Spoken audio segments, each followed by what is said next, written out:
ദിവ്യ ചേച്ചി പാടുമ്പോ ദിവ്യ ചേച്ചിയുടെ ഫാമിലി ഇവിടെ കൂടെ ഉണ്ടായിരുന്നു. നമുക്ക് അവരെ ഒന്ന് വിളിക്കാം.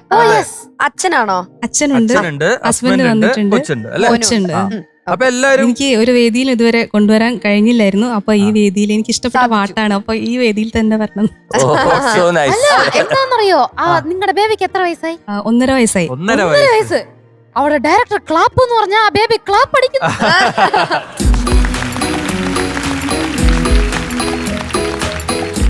ബേബിയുടെ പേരെന്താ? അഗ്നിദേവ്. അഗ്നിദേവ്. അതിന് വേറൊരു പേരുണ്ട്, അഗ്നിദേവ് എന്നൊന്നും അതിന്റെ മുഖത്ത് കിടപ്പ കുഞ്ഞ് എങ്ങനെ അഗ്നിദേവ് എന്നൊക്കെ വേറൊരു പേരില്ലേ? ദേവൂട്ടൻ. അതല്ല, ഉണ്ണിയപ്പം പേരുണ്ടോ? അവളിങ്ങനെ ലഡു കഴിച്ച പോലെ ആയതുകൊണ്ട് ഉണ്ണിയപ്പം വിളിക്കാം. ഇഷ്ടാട്ടോ പേര് വിളിക്കുന്നത് ഉണ്ണിയപ്പം.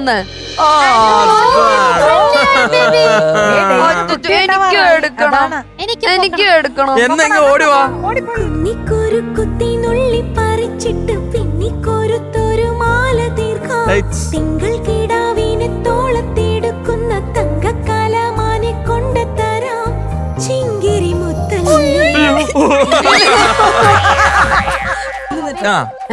ഉണ്ണിയപ്പം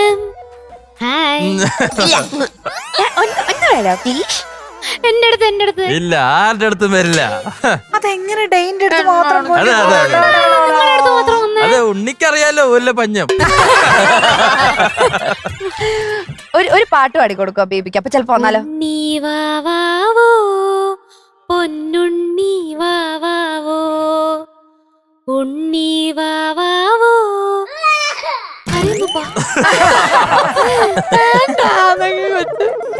പേടിപ്പിക്കാതെ ഇങ്ങോട്ട് പോരെ. വേണ്ട മക്കളെ, സാരില്ല സാരില്ല, അതിന്റെ മൂഡ് അത്ര ശരിയല്ല. എനിക്കൊരു ബേബി ഉണ്ടാവുമ്പോ ഞാൻ കൊണ്ടുവരാം എടുക്കാൻ. നടക്കുമായിരിക്കും. അതിന് അവനെ ആദ്യം പെണ്ണ് കിട്ടട്ടെ, എന്നിട്ടല്ലേ. എല്ലാരും പോകോ. മീനാക്ഷി അങ്ങോട്ട് നിക്ക്, ശിവാങ്കി ഇങ്ങോട്ട്. മെയിനായി കൊച്ചു ഡെയിന്റെ അടുത്ത് മാത്രമേ പോയുള്ളൂ എന്ന് പറഞ്ഞപ്പോ അതെന്തോ പൂച്ച ഭാഗ്യത്തിന് പോയതാണ്. സാർ വേണ്ട സാർ. ഉണ്ണിയപ്പം ഇപ്പൊ ഞങ്ങൾക്ക് സമാധാനായി, ആരുടെ അടുത്തും പോയില്ല. ഇല്ലെങ്കിൽ വിഷമായി പോയേനെ. എന്നാലും അത്ര നേരം ഇരുന്നു ഡെയിന്റെ അടുത്ത്. ഹസ്ബൻഡ് എന്താ? ഹസ്ബൻഡിന്റെ പേര് ചോദിക്കാം. കിരൺ. കിരൺ. കിരൺ എന്ത് ചെയ്യുന്നു? ട്രെയിനറാണ്. Soft skill trainer, sales and marketing, പിന്നെ ഹിപ്നോസിസ് ട്രെയിനറാണ്. ഹിപ്നോട്ടിസമോ? ഞങ്ങൾ ആരെങ്കിലും ഞാൻ കൂടെ ട്രെയിനർ എന്ന് പറഞ്ഞപ്പോ ഞങ്ങളുടെ വീട്ടിൽ ഒരു ട്രെയിനർ വരും, ഡംബിൾസ് ട്രെയിനറാണ്. അതായത് ട്രെയിനർ എന്ന വാക്ക് എവിടെയൊക്കെ ഉപയോഗിക്കാൻ പറ്റും. ഹിപ്നോസിസ് എന്ന് വെച്ചാ നമ്മള് സബ് കോൺഷ്യസ് മൈൻഡിന്റെ പവറിനെ തിരിച്ചറിയാനുള്ള ഏറ്റവും നല്ലൊരു ടൂളാണ് ഹിപ്നോസിസ്. അയ്യോ, അപ്പൊ എന്താ സബ് കോൺഷ്യസ് മൈൻഡിൽ എന്താണ് കണ്ടുപിടിക്കുക? നമ്മുടെ മനസ്സിൽ എന്താണോ ഉള്ളത് അത്. സബ് കോൺഷ്യസ് മൈൻഡ് കണ്ടുപിടിക്കുകയല്ല ആക്ച്വലി. നമുക്ക് നമ്മുടെ ഒരു ആൽഫ സ്റ്റേജിലൂടെ നമ്മൾ കടന്നു പോകും. എല്ലാ ദിവസവും നമ്മൾ ഉറക്കത്തിന്റെ സമയത്തും അത് കടന്നു പോകുന്നുണ്ട്, പക്ഷേ നമ്മളത് അറിയുന്നില്ല. ആ സ്റ്റേജിലൂടെ നിങ്ങളെ കടത്തിക്കൊണ്ടു പോകുന്ന സമയത്ത് നിങ്ങൾക്ക് കൃത്യമായിട്ടുള്ള നിർദ്ദേശങ്ങൾ തന്നുകൊണ്ട് നിങ്ങളെ ഹെൽപ്പ് ചെയ്യുക എന്നുള്ളത് പലരെയും മോട്ടിവേഷനും എല്ലാത്തിനും നമുക്ക് സഹായിക്കാൻ പറ്റും. അപ്പൊ ഈ സിനിമയിൽ കാണുമ്പോൾ ഹിപ്നോട്ടൈസ് ചെയ്ത് കള്ളത്തരെല്ലാം പറയാൻ പറ്റും. അതൊക്കെ ഉള്ളിൽ നിന്ന് എടുക്കാൻ പറ്റുമോ? നമുക്ക് അല്ല, ഒരു പരിധി വരെ പോസിബിൾ ആണത്. നമുക്കത് കൃത്യമായിട്ടുള്ള ഒരു രീതിയിൽ ശാസ്ത്രീയമായിട്ട് ചെയ്യുകയാണെങ്കിൽ അത് സാധിക്കും. ദിവ്യനെ ഹിപ്നോട്ടിസം ചെയ്തിട്ടുണ്ടോ? വീട്ടിൽ പരീക്ഷിച്ചില്ല.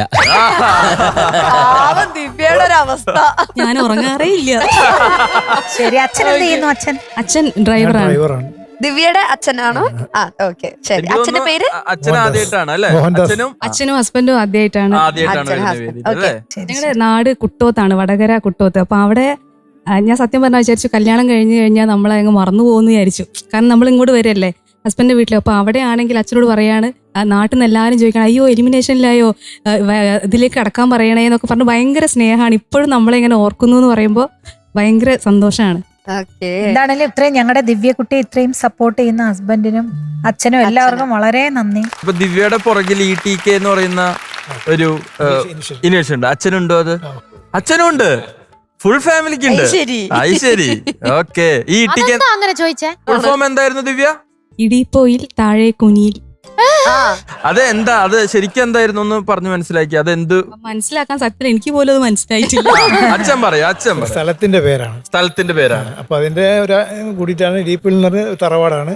അതിന്റെ കൂടെ ഉള്ളതാണ് താഴെക്കുനി എന്നുള്ള സ്ഥലത്തിന്റെ പേര്. താഴെക്കുനി എന്തായാലും ഇട്ടിക്കേന്നുണ്ട് പേരിന്റെ കൂടെ. മനസ്സിലായി. ഓക്കെ.